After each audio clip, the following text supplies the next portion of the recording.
Já tá valendo. Bem, eu tô aqui em Portugal, estou num lugar lindo, maravilhoso, conhecido como Cabo da Roca. Dizem que aqui é onde a terra acaba, começa o mar. Eu estou impressionado com o que eu estou vendo, é algo maravilhoso, algo lindo. Você vai observar que é algo espetacular. Alguém disse que aqui realmente é o fim do mundo, aqui acaba o mundo. Eu não acredito que acaba o mundo, aqui começa o mundo, mas aqui acaba a terra. Tudo isso que você está vendo é a comprovação que existe um Deus poderoso, existe um Deus maravilhoso que quer abençoar você, sua família, sua casa.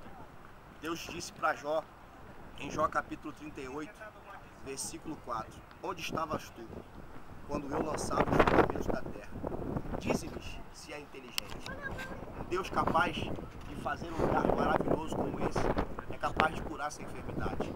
Um Deus capaz de criar tudo isso é capaz de estabelecer um princípio de bênção na sua vida. E eu acredito que você que está me assistindo agora está sendo impactado com a beleza que eu estou sendo impactado.